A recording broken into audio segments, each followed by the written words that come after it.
andro faefatra amin'ny herinandro fianakaviana izay ibanjinana ny loha hevitra hoe fianakaviana miolona sy miaina amin'ny tenin'Andriamanitra. Ary ao anatin'izany no ianarana ny loha hevitra soratra masina mitaiza ny ankohonana sy mampianatra mitaiza. Ny fotoana anio dia hifanomboana ny STK zokony sy ny Dorcas.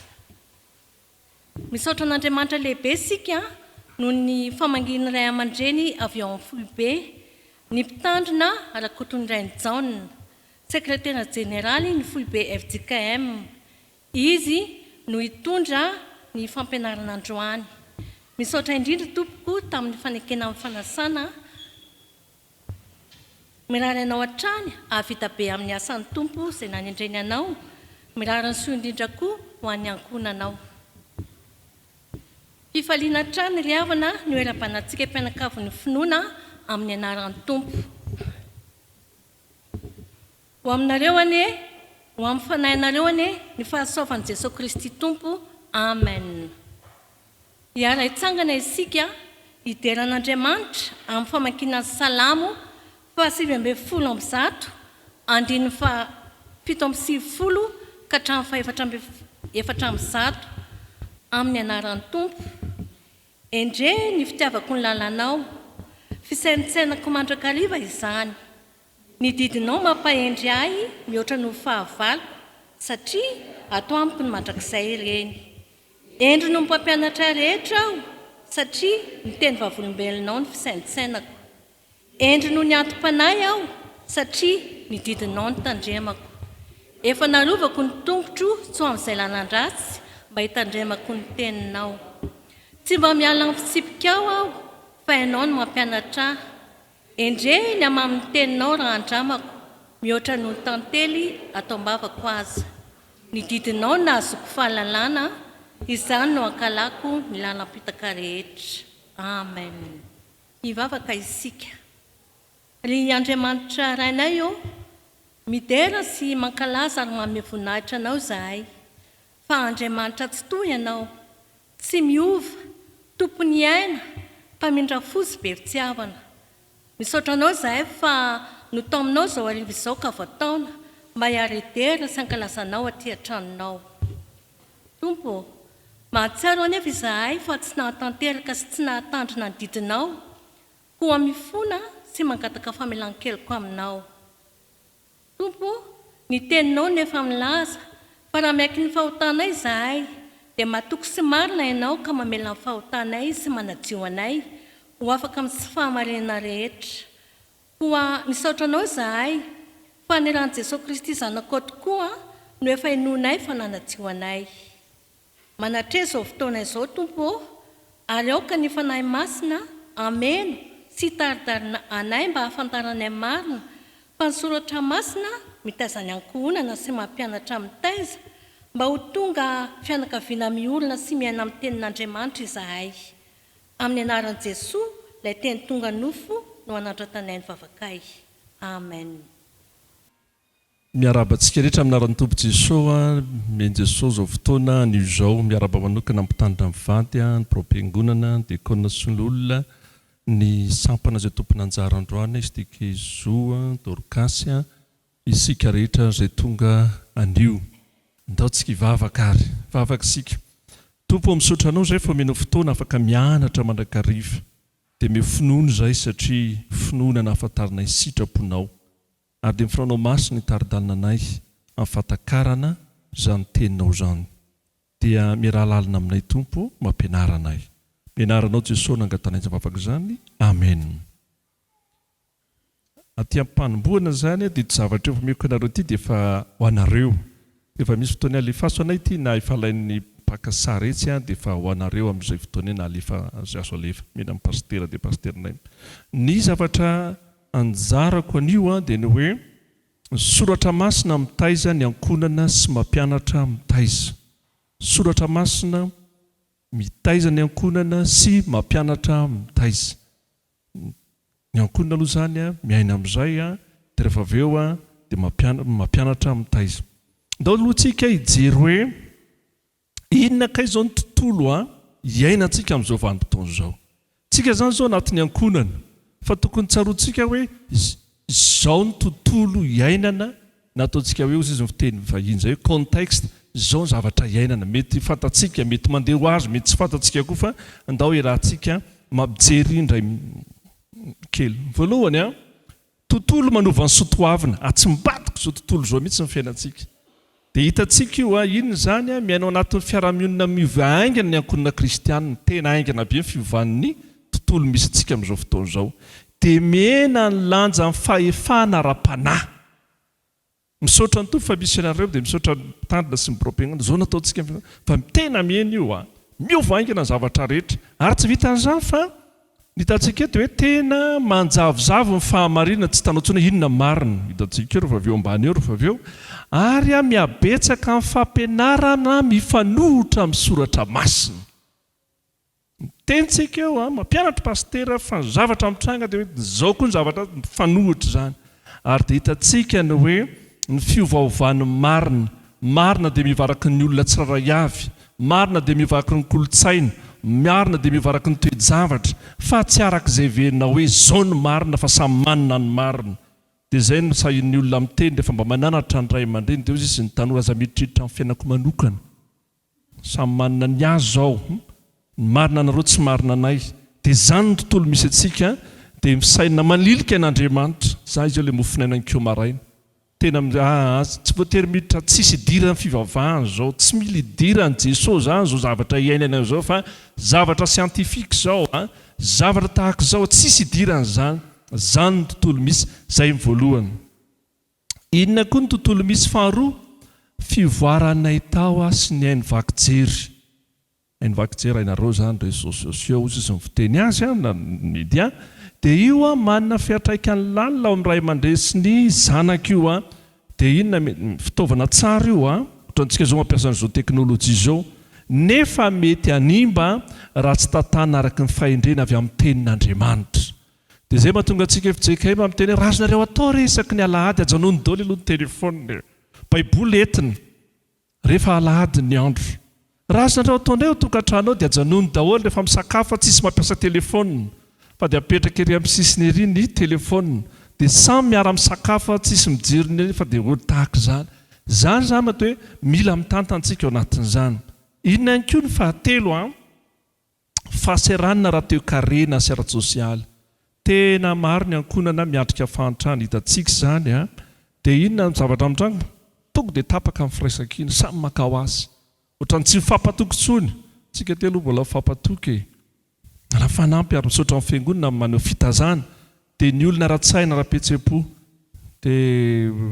raha vao misy zavatra nana kely dia nandray mitaitaitra ny dada sineny dokotera mahan'izany fa tsy zavaiko dia mitaky fototra mafy fanetany miorona amin'i Jesosy Kristy izany raha vao tsy manana fototra mafy tsika miaraka amin'i Jesosy tonga dia aletiky ny fahantrana na ianao tena ao anatin'ny fotaka mandrevo onaona dia metsika ianao nefa niarakaraky ny etsehanao vao mainky miletika dia izay nangatany hoe Jesosy ihany manampy antsika narak'izay fahalemeny ny fanabeazana ra-panahy inona ny hevitra izany maro ny ankonana tsy manana fototra sy rafitra hanabeazana ra-panahy ny zanany tsy mazava hoe ahoana ka ny nabeazako ra-panahy ito zanako ito na tsika izao ary mety mandeha fotsiny mianatra tsikolata raka izy dia manao culte raka izy ohatra mialatsy fa teny vahiny fa misy mampianatra malagasy eto mianatra tsikolata raka izy dia manao fiambavana izy dia mijanona eo tsika fa raha ny tena izy dia inona ny trano miena ny fotoam-bavaka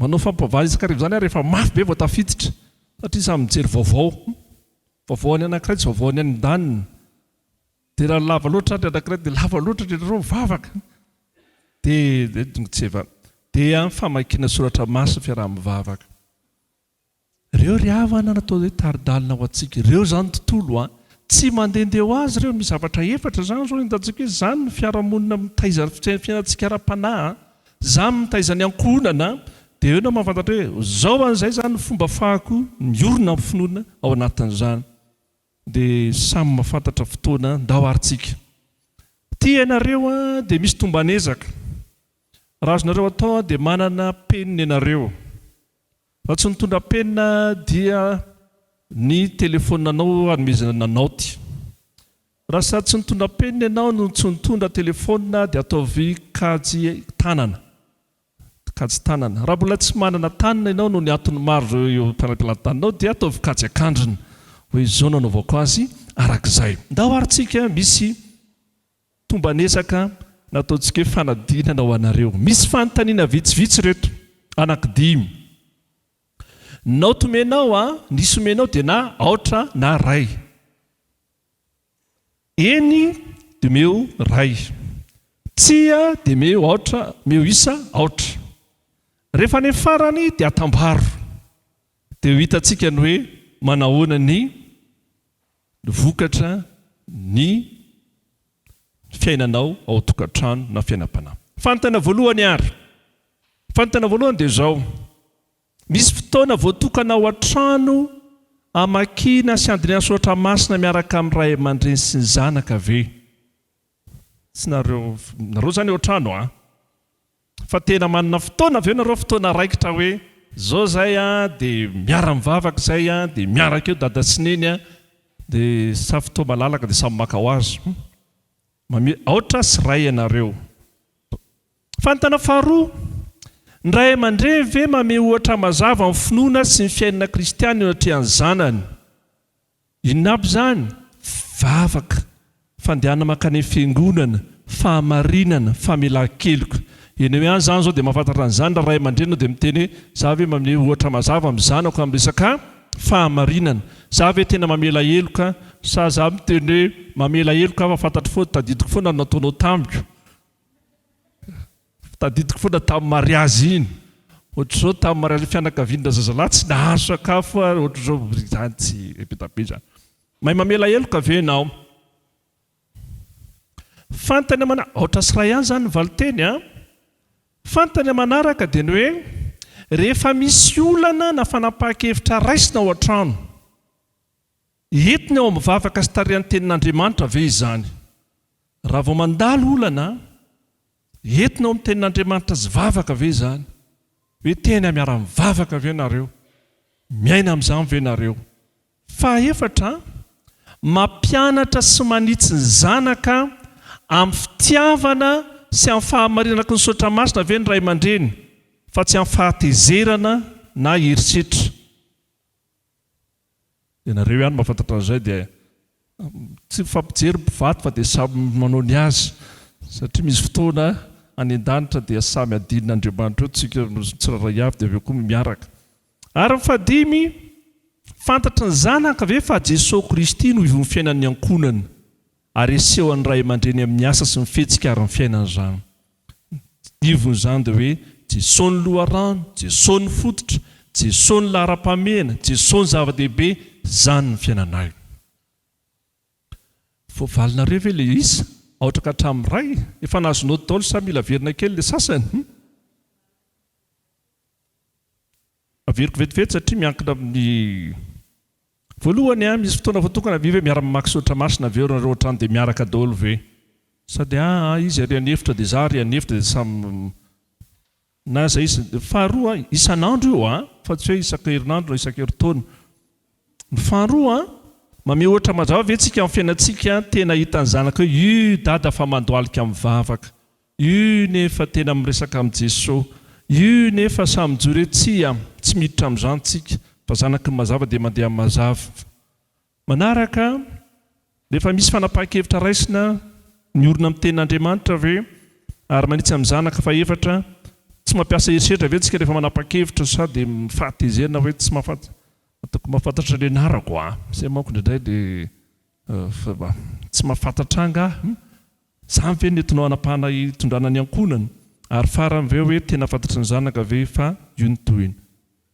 Ao ary tambara amin'izay ary notinareo voatambatra ndao ary jerentsika ny valiny. Valiny raha ohatra ka hatramin'iray nisa fitambarany notinao, zany hoe ray ihany ny azonao dia mila fanavaozana maika sady maika ny zava-dehibe ny eo amin'ny ara-panahy ny ankonana. Raha nisy arokatra any amin'ny telo kosa dia efa misy fototra fa sainga mila mafisina sy hatsarainy izany. Ary raha efatra ka hatramin'ny dimy dia misy fironona tsara toy izo amin'ny faharetana sy fahatokiana izany. Tenareo mafantatra angatao amin'ny tompo manomboka izao, mangatafana masina iaina amin'izany isika. Fendriavana reo zavatra hitantsika ireo dia ho soratra masina. Mba vakitsika ny soratra masina miara-makitsika ilay dininy tenareo minarany tompo manao hoe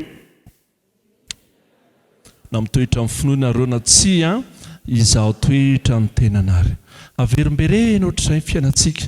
Raha jantsika gejaina zao tontolo zao dia misentotsika eo amin'ny ankonana, tsy mahita fifaliana ary tsy mahita fiadana ao anaty. Tsy natao hoe fanamilona fitsarana fa hanampy anareo fianakaviana afantatra hoe izao indray manomboka izao ny fiainan'ny fianakaviana. Ndao arintsika hijery ny lohahevitra.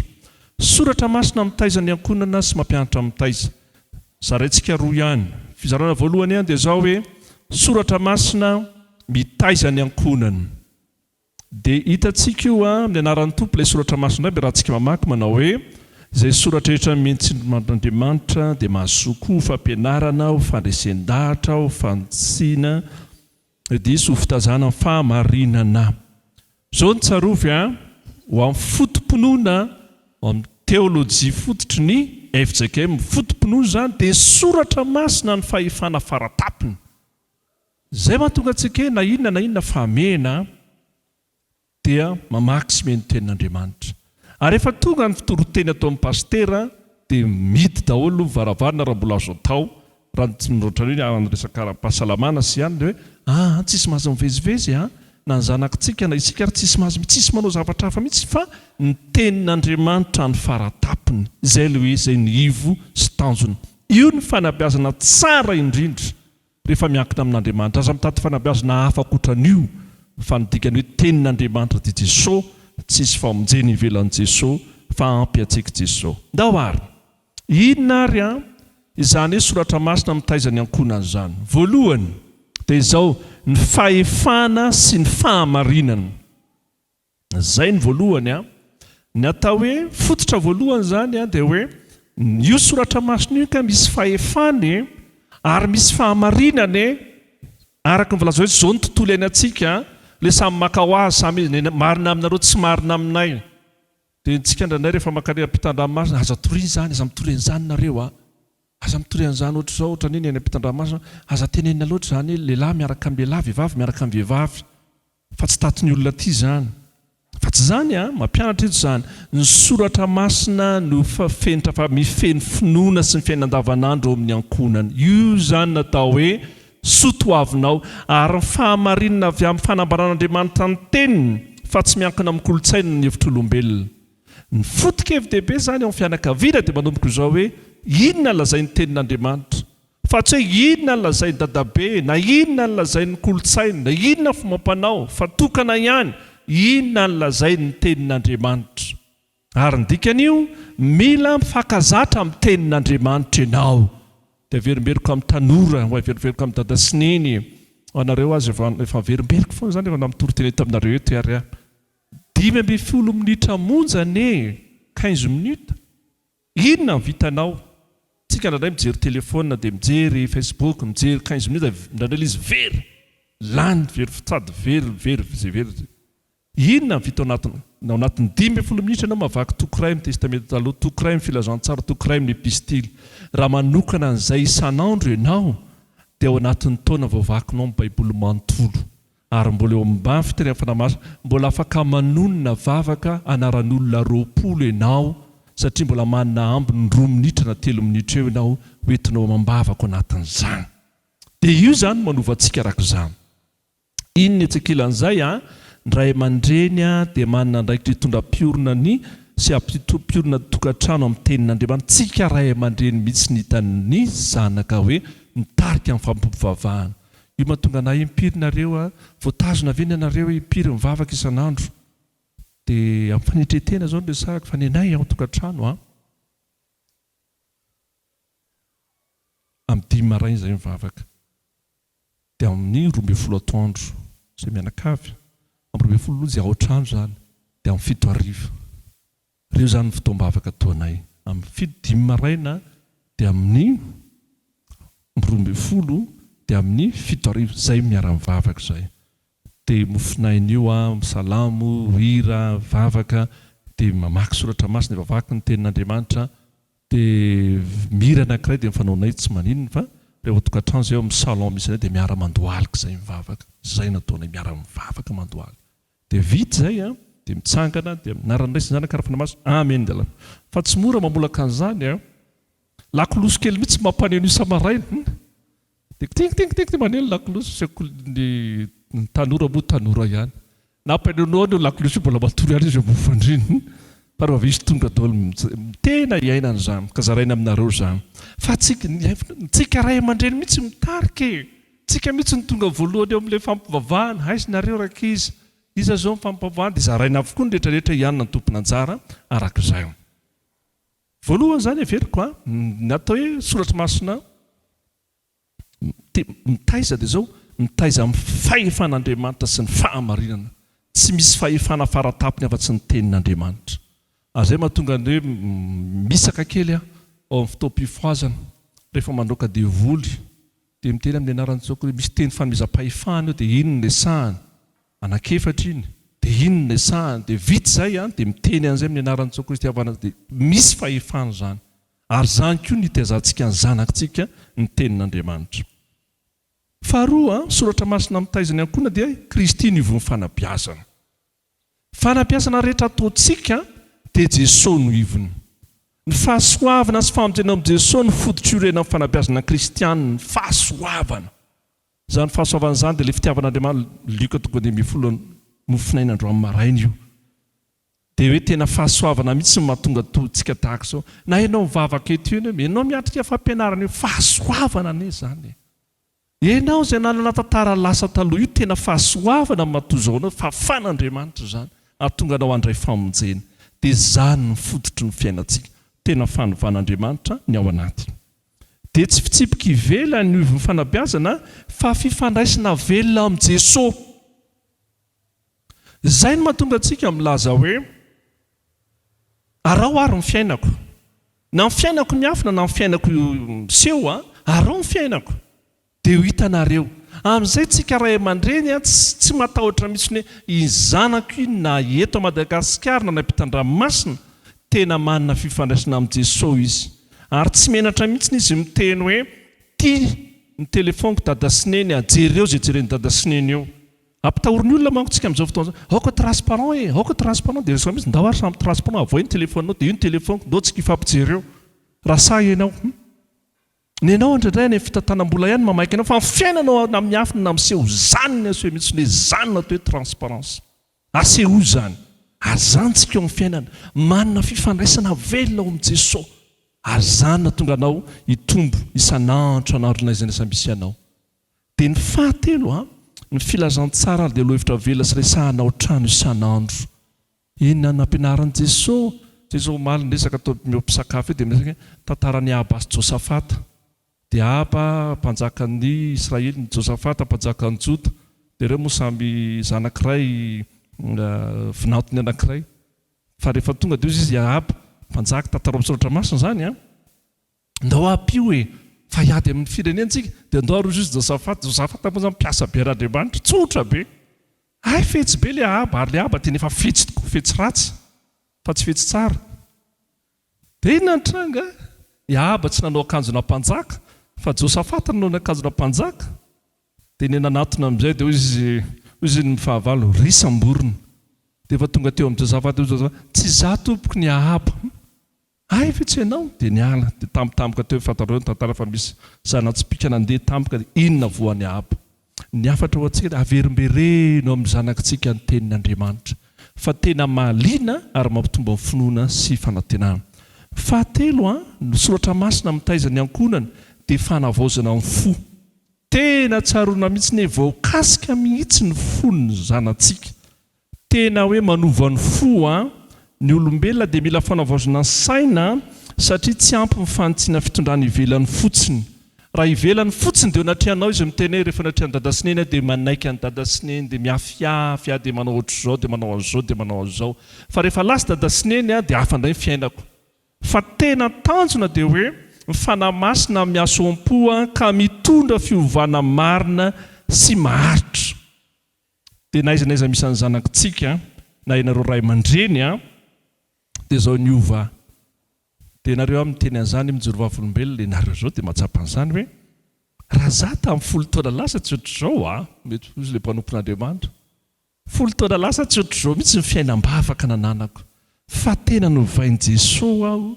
na fifandraisako amin'ny tompo amin'ny soratra masina araka ny voalazako taminareo le olona mpanompon'Andriamanitra reo vao mifotoko dia telefôny nanjereny inona kay izao ny vaovao iraisam-pirenena inona kay izao ny zavatra malaza inona kay izao ny vaovao amin'ny Facebook inona kay fa zaho izy manombotra hoe tsy zantsony fa raha vao mifo aho dia ny tenin'Andriamanitra lasa mivavaka mitokam-bavako amin'ny fitrilany dia miresaka amin'i Jesosy dia manana fanantenana manana fifaliana mahay mizara tokoa ny fitiavana ao tokantrano dia inona ihany koa fibebahana sy ny finoana lalina mitondra amin'ny fahateram-baovao ny afantaranao zany hoe tena mitaiza ny ankonana soratra masina dia tena miova ianao hovain'Andriamanitra mibebaka fa tsy hanao an'izao tsony dia na ianao raha miteny tsy za taloha tsoa zao miresaka aminao zao dia mivantanao antsika fianakaviana zany tena ianao mihitsy mahatsapa eny hovaina za ty taloha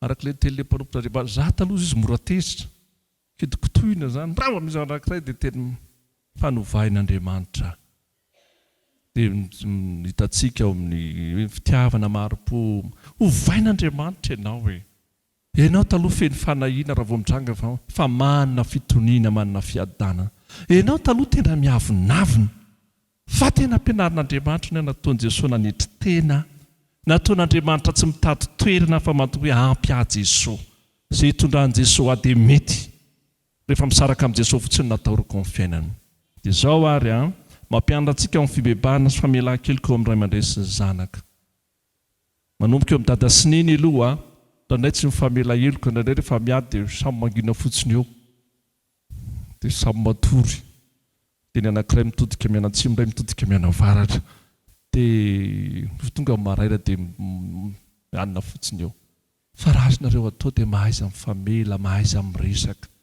ndraindray koa ny zanaka sy ny ray aman-dreny manana an'izany ady zany tsy tantaraiko fa debetabe ny zanaka sy ny ray aman-dreny tsy mifampiresaka indrindra fa misy an'ilay hoe zanaka lahy tokana zanaka vavy tokana ndraindray ohatra misy angarina ny sasany dia hita ny sasany iny dia hoy ny sasany tandremo ry papa sy maman tsy ho azonay nga papa sy maman fa nisy zany ny angarina ilay anankiray na tsy nieritreritra an'izany ary dada sy neva dia hoe mba io lahy tokany dia zareo marivavy fa inona ny tranga rehefa narary ny ray aman-dreny tsisy ny rarary zareo vehivavy atovy hita ny ray aman-dreny ozy izy fa mahavita azy ny zanakareo lahy fa zay natao ohatr'izao fa tsy mety mahaiza mifamela heloka ho anareo zanaka mahaiza mamela heloka ny dada mahaiza mameloka heloka ny neny ndraindray lova ny mampiady antsika dia lova fotsiny ety an-tany ety fa manana toe-tsaina ohatra ny nisy izy le anankiray amin'ny soratra masina miteny raha ianao atsimo zahay navaritra nao navaritra zahay natsimo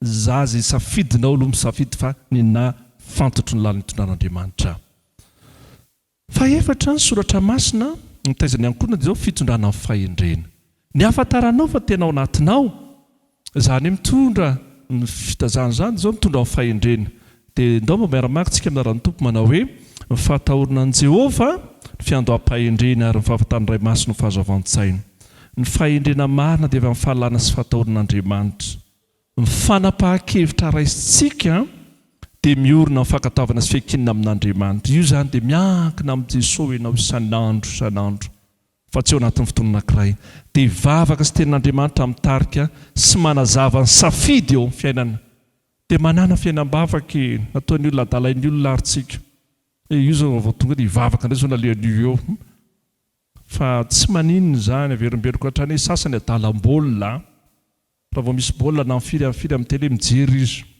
fa ny sasany adala-tsena tsy maintsy makany tsena isan-kerinandro dia mahita n'izao zavatra hoe zao indray zao ny lamba vaovao sy ny rehetrarehetra tsy maninona zany fa ianao ataovy adalam-bavaka na dia ataon'ny loatra mitenyrery nareo zany tsy mitenyrery fa miresaka amin'i Jesosy hoe miresaka amin'i Jesosy tena mivavaka ataovy fiainana zany ary ataovy aza miandry zavatra sarotra vao mitokam-bavaka fa makanisa ty am-piangonana resao sa kristain zahay tokam-bavaka ao am-piangonana mitrano fisaina miresa amin'i Jesosy ataovy zava-dehibe mifoaza maraina ao tokantranao raha tsy vitanao manaova alina tena alina dia miresa amin' jesosy nareo manonefitra any maromaro miresa amin' jesosy fialaitsika izany fahadimy soratra masina mitaizany ankonana dia fanorenana taranaka manorona taranaka ianao dia ho soratra masina dia ampianary tsara ny zanakao izany resao na mipetraka ao tranonao ianao inona ny dikan'izany tsika ray aman-dreny no sekoly voalohany mampita ny finoana amin'ny zanaka ary ny finoana dia lova velona tokony ampitainy amin'ny lalan'ny fampianarana soratra hita maso ny fiainantsika ray aman-dreny na ianareo zoky satria manana zandry nareo dia tena fiainanareo mihitsy mihita hoe io fa fiainan'ny dada io fa fiainan'ny neny io fa fiainan'ny zoky dia izao ny fiainany amin'ny fanarahana an' Jesosy tena sapaitanana hoe tena miaina izy ary mezaka manaraka an' Jesosy ary io fanolorantena nampanao trano io no manomana sy manamafy ny taranaka ao avy ianao izany mba vao tena miainao anatin'ny finoana tena ny zanakao azaorinao dia tsapindia anaraka koa izay fa tsaronany asarobidiny izany famonjena ataon'Andriamanitra ao amin'ny data sy neny izany dia izay ry havana no taridalina ao antsika inona indray ary no misy dimy izany ireo mifototra natao hoe soratra masina mitaiza ny ankonana faitsikilany indray dia mampianatra mitaiza sy mampianatra mitaiza izay indray ilay fizarana faharoa jerentsika ankehitriny ndao vakitsika indray narany tompony soratra masina hitanareo manao hoe zaro amin'izay lalina tokony alehany zaza ka na rehefa antitra ary izy dia tsy ala amin'izany mampianatra mitaiza jerentsika indray hoe ahoana ary zany indray soratra masina mitaiza ny ankonana reo aveo indray mampianatra mitaiza ahoana kay endrika izany misy fototra dimy koa ireo dia izao ny voalohany ny ray aman-dreny no mpampianatra voalohany mampianatra mitaiza tsika ray aman-dreny aloha ny voalohany ny ankonana dia izany ny fotomponana protestanta fiangonana kely ka ny ray aman-dreny no mpampianatra raha-panahy voalohany ho an'ny zanany atao vitan'ny raha zanaka mihitsy ndray tsika ray aman-dreny io dada sy ny efa mitarika amin'ny vavaka io dada efa manomana efa larobi dada ny lakamisy na azomady efa manomana rakitra aza tantarana mizanmisy ty fa nareo ny tantaraiko amin'izao fanenany zady efa zazany efa manomana efa zomava rahafantarana efa voaomana ny rakitra ho an'ny zanako sy ny ankonana evo izy tian'ny dada dia tian'ny neny tian'izao dia voazary izy mianatra zokolelahy dia hito sy mampianatra katekomena hito efa voaomana zany dia ataovy rakitra tsara tare mihitsy raha azonareo atao aza dia efa hita mihitsy io dada fa mipasoka io neny fa mipasoka na tsy andeha mivadinao na nandeha mivadinao dia efa mipasoaka le bakirarinao ry dada naremako izy mety tsy eritreritra andia akory fa ianao zany efa manty amboariko zato sao efa io zany akanjonareo raka izy efa misy fetraikany eo amin'izany tsika mitary ny andraikitra ndray aman-dreny mitarika an'izany amin'ny fahalan'Andriamanitra sy ny teneny mihitsy ndana raka izy mianatra dana miofana aizanay zao misy fianarana soratra masina mandehana dia amin'ny efitsika ava aza mitady fianarana hafa ivelazay so dia lasa mivona koa ny zanakitsika dia raha azonareo atao fa tonga mitoe mato ndana mianatra sefaly ndana mianatra setela ilainareo zany zavatra mahasoa azy zany ary manaraka dia ny fitariam-panahy ao trano dia fototrerana finoana zanaka mandrisy ny fiainana isika mihitsy no aseho hoe tena mpitarika eo anatin'izany inona indray natao hoe mampianatra mitaiza valiny fampianarana miohatra tena ohatra velona isika dia hoy soratra masina manao hoe aoka nahaka anareo tahako ny anafako ny Kristy dia fiainan'ny ray aman-dreny no boky voalohany vakin'ny zanaka isan'andro dia io fiainan'ny dada sy neny zava-dehibe zany dia hiainana izany ary efa nahoelana ho aingana misy fiantraikany amin'ny zanaka amin'ny fiainan'ny dada io dada fa mandoalika amin'ny vavaka ao amin'ny salon io ny fa mandoalika amin'ny vavaka amin'ny dembotsy dada idioko ny trano ndraindray ny ankizy moa akizaka izany ndraindray vaintampoka ny trano fa mahitanao miresaka amin'ny Jesosy dia mbola ampila miresaka amin'ny Jesosy fa rehefa avy eo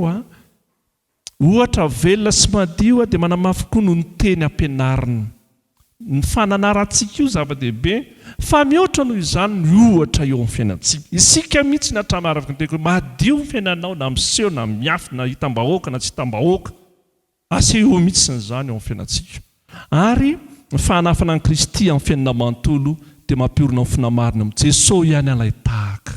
Aza maka tahaka an'izany Jesosy ihany. Ary efa Jesosy nitondroantsika ho amin'ny zanaka dia manana izany fanantenana sy fifaliana izany ny zanakitsika. Inona ilay mampianatra amin'ny taiza? Fifehezana mpitiavana. Io antsoina hoe discipline. Ahoana indray fiainantsika amin'izany satria indray raha vao tsisy discipline na fifehezana dia mivavah.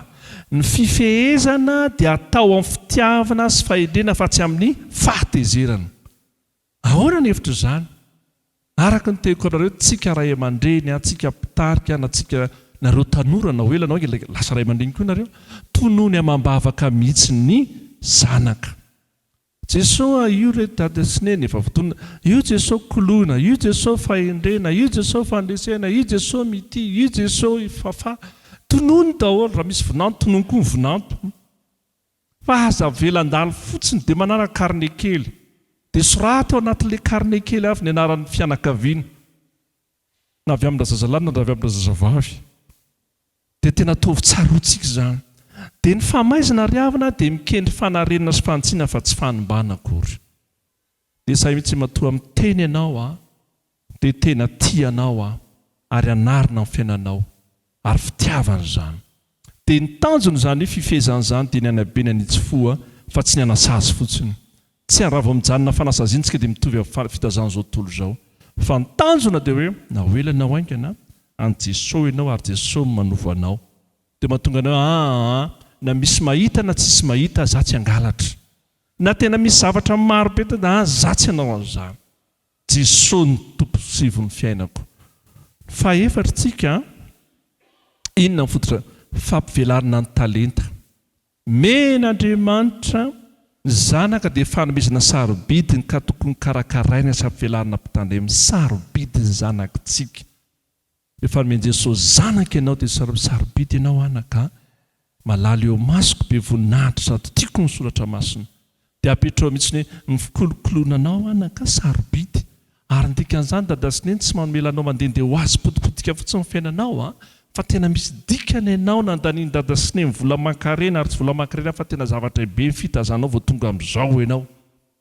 Azay mahatonga antsika rehefa mba tonga ny zanaka nirenana nanambady rehefa hoe zao tsy olona hita rehetrarehetra dia mety daholo fa tena mila mihitsy ny hoe misy fitazana efa natao sarobidy na tonga anareo tahaka izao. Ary zay ny mila tandremana sy arovana tsara ny zana. Ny any amintsika moa tsy dia zatra izany fa ny any ampitandramasina ry havana mbola kely ny ankizy 3 taona dia efa mivavaka ny ray aman-dreny.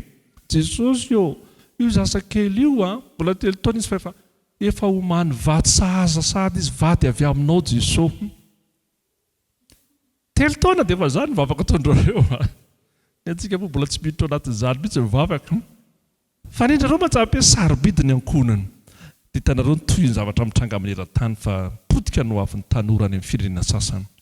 Ny fanomezam-pahasoavana dia mila fatarina sy tohanina amin'ny fitiavana sy ny vavaka. Angatao mitompo mihitsy ny Jesosy inona kay ny fanomezam-pahasoavana ny zanako. Mba tsy ho lany fotoana sady tsy lany vola ny tsy raha ny heritsy vao fitaka izao tontolo izao fa efa misy tanjonao manokana eo amin'ny fiainany. Jesosy inona kay izany anjarantsika ray aman-dreny manampy azy ahafantatra an'izany hivelariny eo amin'ny fiainany. Ohatra antsika manko rehefa diso lalana antsika diso fiainana diso tsy fiafarana. Ohatra ilay mianatra eny université any diso taranja ao izy ny filaza. Dia tsika ray aman-dreny mitarika an'izany. Dia fanabeazana dia mikendry nampiny zanaka fantatrana tanteraka ny antsony. Misy antso manokana. Tsy voatery pasteur manana an'izany hoe vocation izany. Fa tena afantarany zanaka hoe ny antso manokana ataon'i Jesosy anao eto ambonin'ny tany dia hito. Ary na aiza na aiza tena misy azy dia miteny hoe tiany iraka, tiany antso meny Jesosy ka dia izany nataoko voninahitr'Andriamanitra. Ary mahatsapa hoe misy vidiny izy. Ary mahatonga an'izay dia mahatonga hoe tsy vola mihitsy mamaika anahy.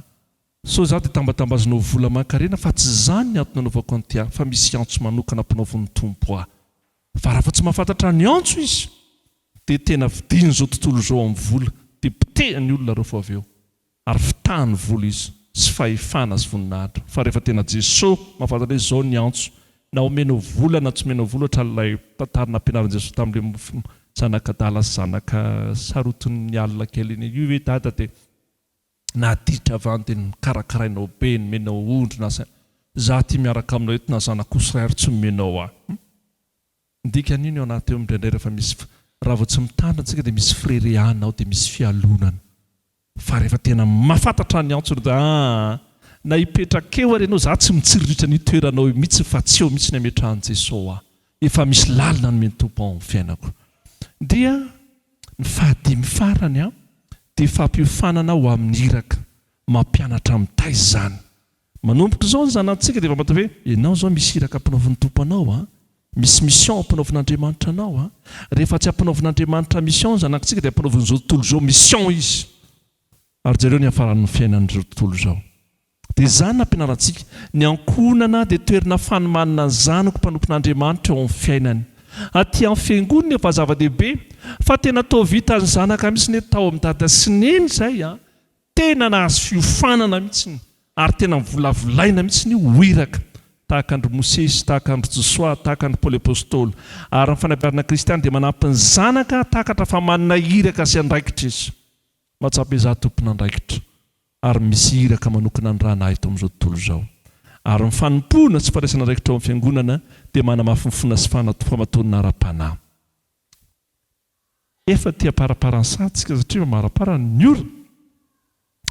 Tia ary misy fahavonona sy fanekeny izay afaka mamaky tsika dia miara-mamaky hoe Isa 2:3 manao hoe izay ray aman-dreny sy zanaka ao amin'ny ankonana kristianina dia manolo tena metraka an'i Jesosy Kristy ivony fiainanay, manolo tena hamaky sy handinika soratra masina isan'andro, manolo tena hifamela heloka sy hifankatia amin'ny fahamarinana, manolo tena nabe sy hanofana ny zanakay amin'ny tahotra n'Andriamanitra, manolo tena nompo an'Andriamanitra sy ny fiangonana. Mba manaova atao hoe izao ny anaindro mba safidy sy mba ataonay hoe tena teny pitarika anay, manolo tena izay tahaka izao fa rehefa tsy manolotra ny tenanao ianao dia ampiasainy izao tontolo izao, maneke mihitsy ny ampiasain'ny tompo amin'ny fiainanao. Aty ampamarana na ary izany indray mametraka fanontaniana. Raha azonareo tsara ary ampiarinareo tsara eo amin'ny fiainana, inona ny fanontaniana ary? Fanontaniana dia izao.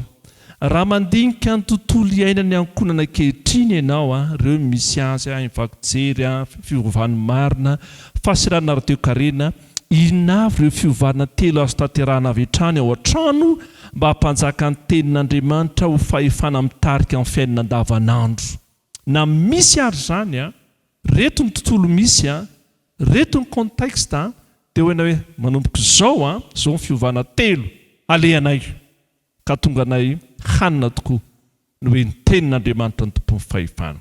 Faharoa, rehefa misy disadisana tsy fankatahona nataon'ny zanaka, ahoana ny ho ny ray aman-dreny ny fahasamihafana eo amin'ny fanotsiany ivelany, fivelany io dia zao ny zao tontolo izao rehefa manitsy, sy ny fanabeazana miorina amin'ny filazantsara, ny fampianarana fibebahana sy famelan-keloka. Ny tanjona amin'io dia izao, rehefa tonga ao anatin'ilay hoe fanabeazana amin'ny filazantsara ny zanakitsika, teo izy miteny hoe dada sy neny eo misaotra fantezainareo amin'ny famonjena sy fahasoavana, fa natseditsony ary dada sy neny na aiza naiza misy dada sy neny za tsy hangalatra tsony, tsy vitako izany satria efa nirain'i Jesosy anovain'i Jesosy ny fiainako. Fa raha tsy nampianarinareo an'io fa lendrika velany hoe disiplinina ihany dia izao efa tsy mahita dia hovaiko indray ny fiainako, dia tsy miovy dia tsy mitovy ny toetrako na eo masom-bahoaka na miafina, fa manomboka izao dada sy neny na aiza naiza misy matokifa manaiky hafaty Jesosy ny tompo sy mpamosy, aza matahotra dada sy neny. Ary izany ny falina ao antsika. Fahatelo, raha hijery 10 taona manaraka isika na ianao, inona ny endriky ny ankonana kristianina tiana ho hitanao?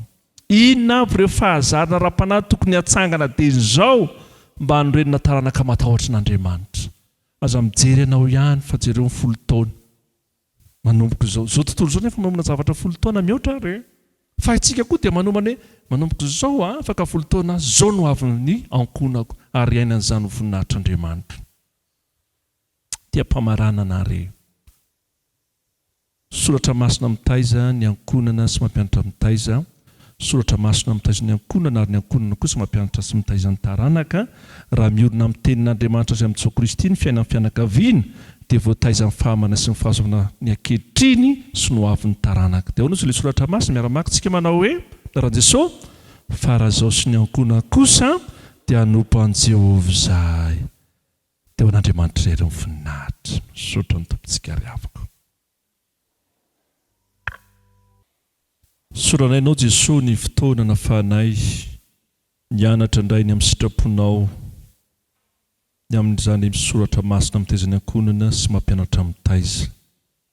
Tsy mora aminay tokoa fianakaviana no miaina anatin'ny tontolo misy ankehitriny, kanefa dia noho ny fahasoavanao sy ny famondramponao menao anay ny fifaliana, fanantenana, fitiavana ary ny famonjena sy ny fahefan'ny teninao hiorena ny fianakaviana tsiraray avy na ny ray aman-dreny na ny zanaka. Mazana matahotra izahay, manahy fa nampianarinao izay tsy hanina fanahiana rehefa mankatoa ary manaraka ny sitraponao. Tsy efanay izany Jesosy raha tsy miankina aminao izahay, ary raha tsy manampy anay ianao mitaridalina anay no fahasoavana. Dia meo anay finoana, meo anay faharetana ary fibanjinana anao Jesosy ilay tompon'ny finoanay. Ito amin'izao tontolo izao tokony misy anay, vahoakanina fahasahiana izay ilaza fa ianao ny tompo sy mpamonjy anay. Ary anina fahasahiana izay napakevitra fanolotena ao anao ny ankonana araka ny soratra maso izao sy ny ankonako tanompon'i Jehovah izahay. Fa afaka manokana ho andray aman-dreny na ndray mpianakaviana na ndray mpianakaviana, meo azy ireny Jesosy ny finoana, meo azy ny faharetana, meo azy ny fahendrena, meo azy ihany koa ny fifaliana sy ny fitiavana, meo azy ny vokatra sy ny fahombiazana amin'ny asa rehetra izay ataony. Raha misy ny zavatra sarotra lalovana, ataovy tsarony fa miara-dalana aminy ianao, miloa lalana aminy ianao, ary manokatra ny lalana eo amin'ny fiainana ianao. Ireo ny zanakay Tompo, na ny tanora, na ny ankizy, na ny mbola zaza, mangataka aminao izay tombosaina vatana fanandroso teo aminao ireny, sy taranaka omenao ny fiangonana sy ny fianakaviana. Aza velo voafitaka izao tontolo izao amin'ny sain-dalina, amin'ny saim-petsy izay taon'ilay ratsy, fa meo finoana atatano, arovy, amasino, amarino ireny taranaka zanaka omenao anay ireny. Mametraka ny koa ny fiaina amin'ny fianakaviana izay ao anatin'ny fisarahana, ao anatin'ny alahelo sy ny fifandirana, na ny mpivady na ny zanaka sy ny ray aman-dreny, raha vao sy tapao izany Jesosy. Aza vela izany nanjaka ao amin'ny fiainam-pianakaviana, fa ny fahasoavanao sy ny famonjena sy ny fiadana sy ny fankatiavana.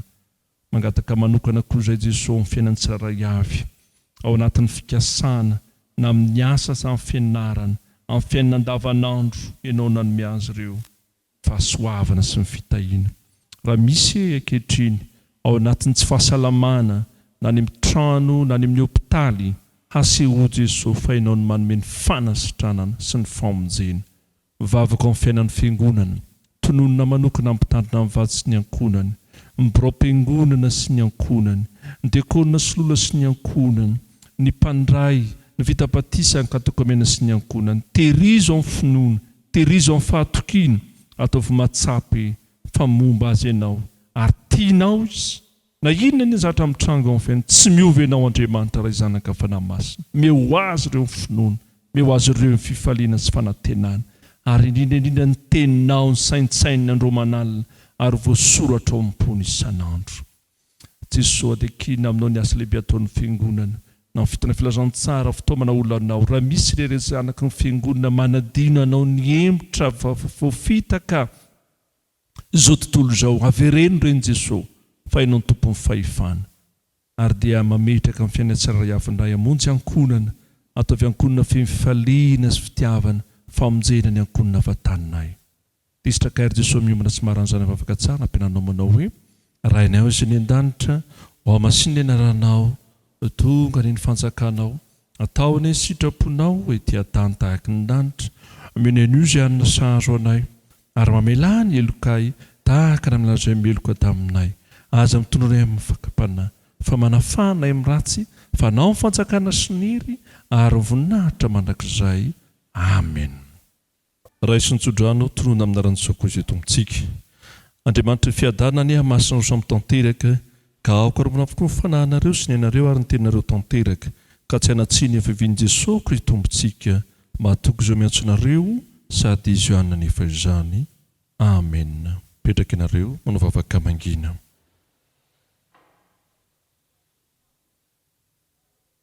dia ho an'Andriamanitra ianio voninahitra amina ranoray sy ny zanaka ary ny fanahy masina. Amen.